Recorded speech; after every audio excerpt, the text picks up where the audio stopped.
ऊस उत्पादक शेतकऱ्यांच्या प्रश्नावर लोकसभेमध्ये चर्चा झाली। ऊसाला प्रतिटन किमान 3,500 रुपयांचा पहिला हप्ता मिळावा, दरवाढीसाठी सरकारने तत्काळ हस्तक्षेप करावा।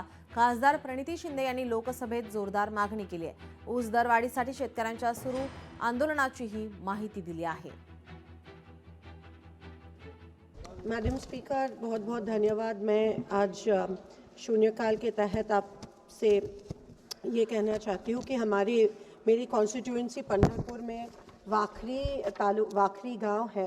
वहाँ पे तिथे 5 दिवसापासून ऊसाचे शेतकरी त्या ठिकाणी उपोषणावर आमरण उपोषणावर बसले आहेत आणि गेले 5 दिवस त्यांनी एक खूप तीव्र हे आमरण उपोषण चालू आहे। कारण का सोलापूरच्या आजूबाजूला जे साखर कारखाने आहेत त्यांनी त्यांचा जी इन्स्टॉलमेंट आहे, मुआवजा जो आहे तो 3200 ते 3500 रुपये फिक्स केला आहे। पण सोलापूरचे जे साखर कारखाने आहेत ते अजूनही शेतकऱ्यांना फक्त 2800 रुपये देत आहेत। एका बाजूला प्रचंड महागाई वाढली आहे, दुसरीकडे खताचं एक पोतं जे आहे ते 2000 रुपयाला मिळतं आणि ह्यावरून मोठ्या प्रमाणात शेतकरी पण कर्जबाजारी झाला आहे।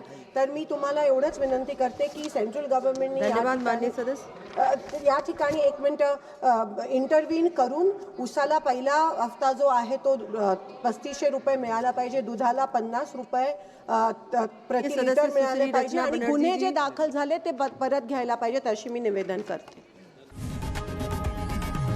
लोकशाही मराठी ऐका, पहा, जागरूक रहा।